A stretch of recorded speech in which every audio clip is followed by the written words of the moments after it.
கூட ராமராஜ்யம் நடந்துவிடும். ஆனால் ராமராஜ்ய ரதம் தமிழ்நாடு செங்கோட்டையில் நடக்கப்பட முடியாது என்பதை ஓட வைத்த தோழர் கீதா பாண்டியன் அவர்களை அடுத்ததாக பேச அழைக்கிறேன்.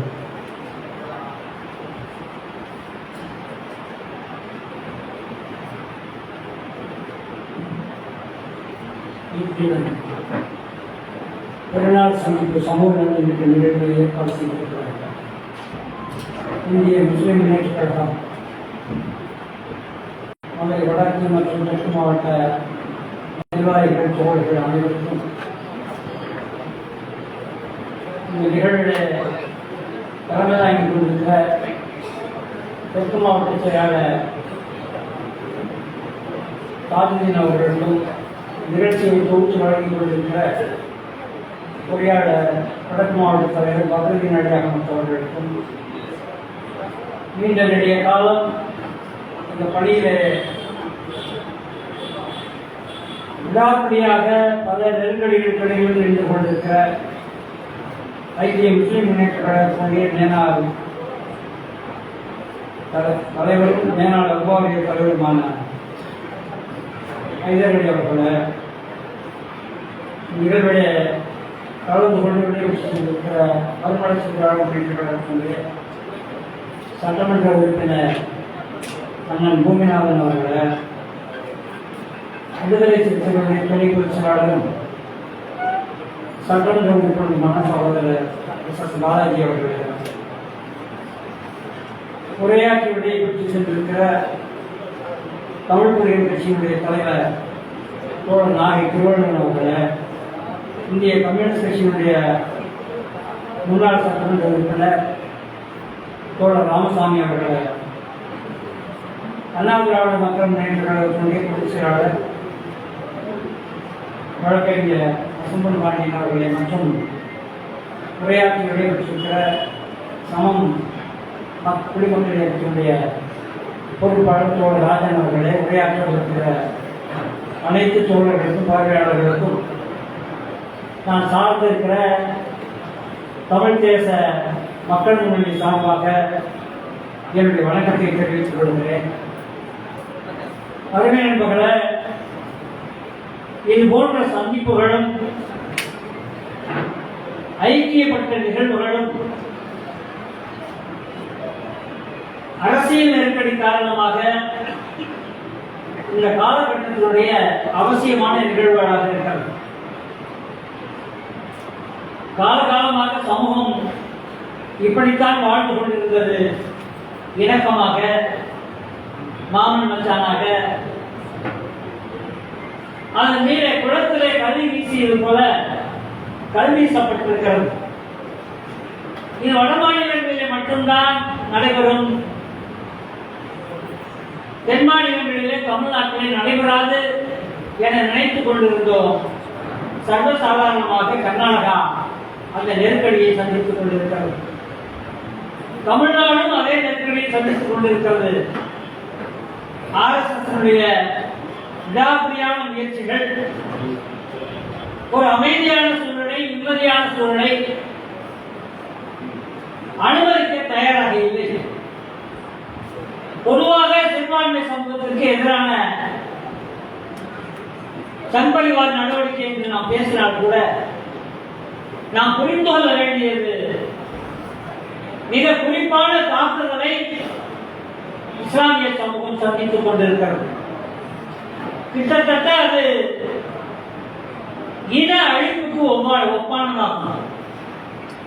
எப்படி இலங்கையில ஈழத் தமிழர்கள் இன அழிப்புக்கு உள்ளாக்கப்பட்டார்களோ அது போல நாம் நினைத்து பார்க்க முடியாத அளவுக்கு இந்திய ஒன்றியத்தில் இஸ்லாமிய சமூகம் ஒரு இன அழிப்பு தாக்குதலுக்கு இலக்காக்கப்பட்டிருக்கிறது என்பதை புரிந்து கொண்டால்தான் இந்த நிகழ்வுடைய அவசியத்தை நம்மால் புரிந்து கொள்ள முடியும்.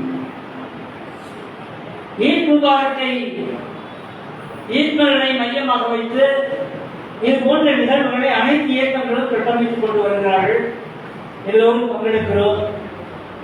இது ஏதோ தேர்தல் சமயத்தில் நீங்கள் தனியாக இருக்கிறீர்களா இணைந்து இருக்கிறீர்களா என்பதோடு சம்பந்தப்பட்டது அல்ல. நான் சொன்ன மிக நெருக்கடியான அபாயகரமான அந்த விஷயத்தை புரிந்து கொள்ள வேண்டிய அவசியம் இருக்கிறது.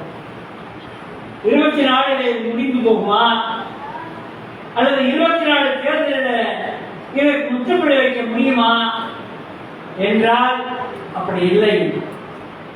ஆட்சியில் இருந்தாலும் இல்லை என்றாலும் இனி பாசிச சங்பரிவார அமைப்புகளை நாம் வீதியிலே சந்திக்க வேண்டிய நெருக்கடியை அவர்கள் உருவாக்கி இருக்கிறார்கள்.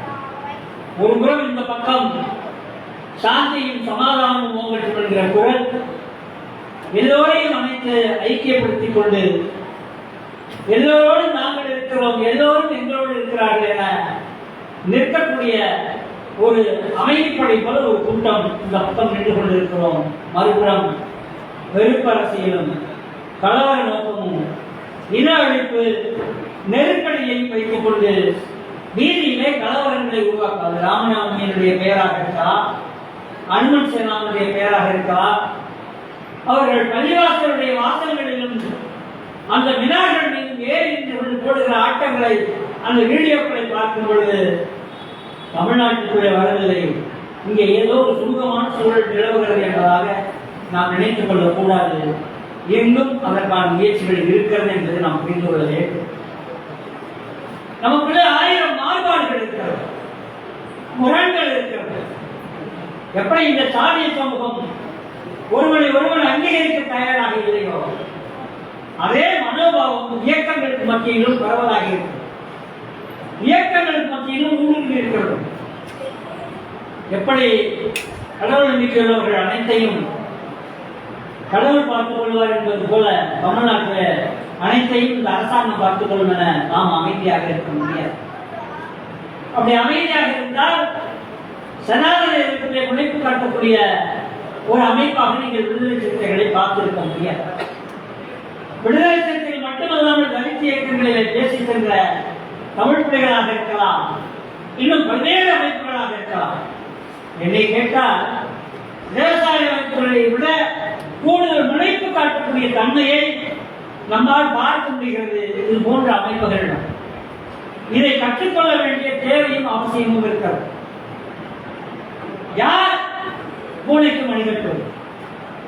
தமிழ்நாட்டில் தேர்தல் காலத்தில் நீங்கள் தேர்தலுக்கு முன்பு உருவாக்கப்பட்டிருக்கிற ஒற்றுமையை தேர்தல் சிதறடித்துதான் விழும். எல்லோரும் ஓரணியில் நின்று நீ சீட்டு கொடுத்தாலும் சரி கொடுக்கவில்லை என்றாலும் சரி நான் முன்னோடுதான் இருப்பேன் என கற்பனை செய்து கொள்ளலாம் அனைத்து இயக்கங்கள் தயாராக இருந்தார். ஏனென்றால் அரசியல் ரீதியாக ஏதோ ஒரு சீட்டு 2 சீட்டு பெற்றுவிட்டால் அது ஒரு மிகப்பெரிய சாதனையாக நினைக்கக்கூடிய ஒரு மனோபாவம் உருவாக்கப்பட்டிருக்கிறது. ஆனால் களம் எதை தீர்மானிக்கிறது என்றால் போராட்டத்தை தான் தீர்மானிக்கிறது. இன்றைக்கும் நீங்கள் வேங்கவேலாக இருக்கலாம், அல்லது சனாதன எதிர்ப்பாக இருக்கலாம், அல்லது RSS அடாவடியாக இருக்கலாம். அதற்கு எதிராக யாரெல்லாம் விரைவாக களத்திற்கு வருகிறார்களோ அவர்கள்தான் இந்த மண்ணை காப்பவர்களாக இருக்கிறார்கள். அவர்கள்தான் இந்த மண்ணினுடைய அந்த சனாதன எதிர்ப்பையும் சமூக நல்லிணக்கத்தையும் காப்பவர்களாக இருக்கிறார்கள். அந்த களத்தில் ஒற்றுமை தேவை என்பதுதான் முக்கியமான விஷயம்.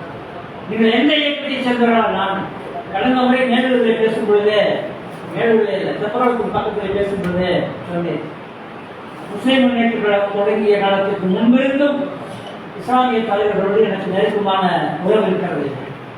இதே மதுரையில் முஸ்லிம் முன்னேற்ற கழகம் தொடங்கிய பொழுது பார்வையாளராக மகிழ்ச்சியாக கீழே அமர்ந்து பார்ப்பவர்களே ஒருவனாக நான் இருந்தேன். அன்றிலிருந்து என்னுடைய பயணம் தொடர்ச்சியாக இந்த இஸ்லாமிய சமூகத்தோடு இருக்கிறது என்றால் இது ஏதோ தாக்குதலுக்குள்ளாவதால் மட்டுமல்ல, அது என்னுடைய சமூகம்.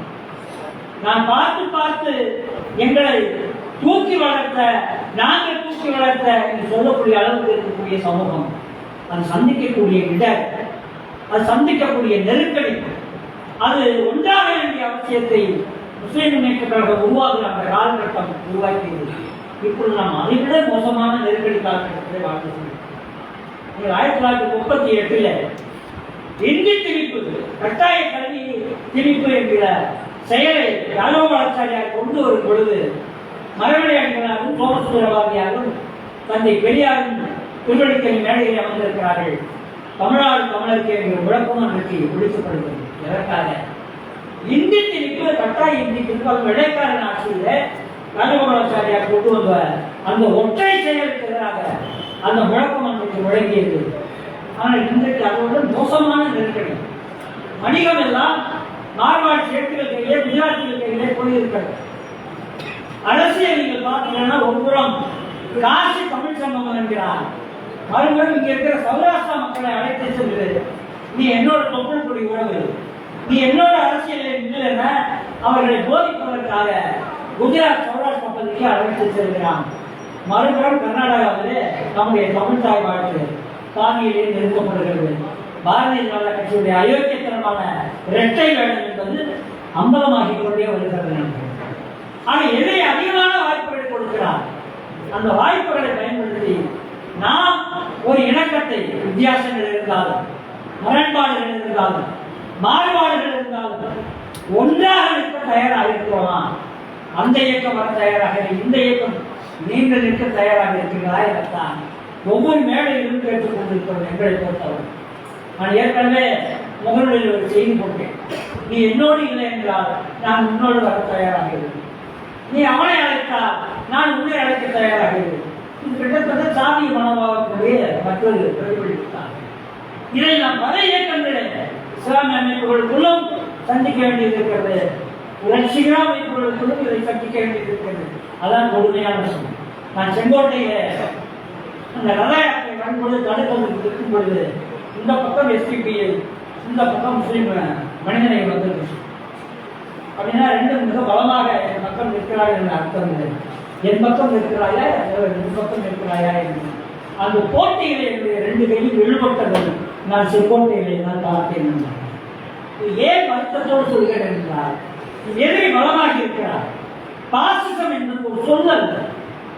நான் சொன்னது போல இஸ்லாமிய இன அழிப்பை அவன் செய்து கொண்டிருக்கிறான். நீங்கள் ராமநவமியை ஒட்டி வடமாநிலங்களில் நடந்த சம்பவங்களை எல்லாம் தொகுத்து பார்ப்பீர்களால் நாம் சந்திக்க முடியாத ஒரு அபாயத்தை, பயங்கரத்தை நாம் எதிர்கொள்ள வேண்டிய நெருக்கடியில் இருக்கிறோம் என்பதை புரிந்து கொண்டு யார் மணிவிட்டு வருது தோழர்கள் பார்க்கும்போதுதான் கேட்கிறார்கள்.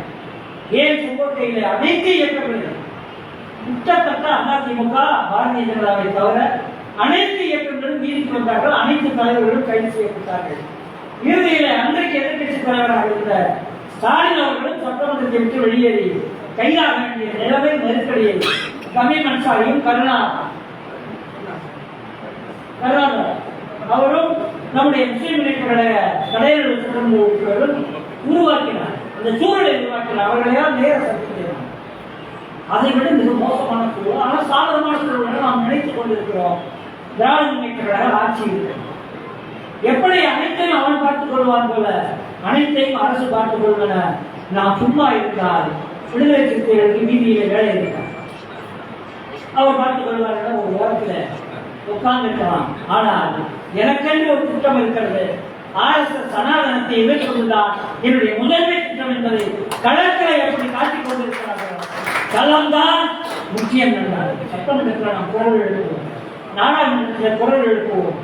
எவ்வளவு நாடாளுமன்றத்தில் எவ்வளவு பேர் நாம் இருக்க முடியும்? அதிகபட்சம் போனால் 40 பேர் பாண்டிச்சேரி சேர்த்து 10 நாள் கேட்டார். நம்மளா வீடியோ எடுத்து போட்டால் தான் கேட்கும்.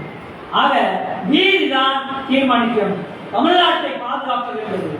நம்முடைய இஸ்லாமிய திட்டங்களோடு, அதுவும் சாந்தியும் சமாதானம் ஓங்கட்டும் என்று சொல்லுகிற இஸ்லாமிய சமூகத்தோடு நாம் நிற்போம். அவர்கள் நம்மோடு நிற்பார்கள். அனைவரையும் ஒருங்கிணைக்கிற பணியை இயக்கங்கள் மூலமாக தொடர்ந்து முன்னெடுக்க வேண்டிய அவசியம் இருக்கிறது. இந்த இணக்க சூழல் நாம் சமூகத்தில் வாழ்க்கை சூழல் எஞ்சி இருக்கிற இந்த இணக்க சூழல் நாம் ஆற தழுவிக் கொள்வோம். நம்ம எவனும் பிரிக்க முடியாது. தமிழ்நாட்டை அப்படி எவனாவது தாக்குவானே ஆனால் திருப்பி அடிப்பவன் முதலாளாக இஸ்லாமியனாக இருக்கக்கூடாது என்பதையும் சொல்லி நாம் களத்தில் இருக்க வேண்டும், களத்திலே கணக்கு தீர்க்க வேண்டும் என்பதையும் சொல்லி ஐக்கிய முஸ்லிம் முன்னேற்ற கழகத்துடைய இந்த முயற்சிகளுக்கு பாராட்டையும் வாழ்த்துக்களையும் நன்றியும் தெரிவித்துக் கொள்கிறேன். நன்றி, வணக்கம்.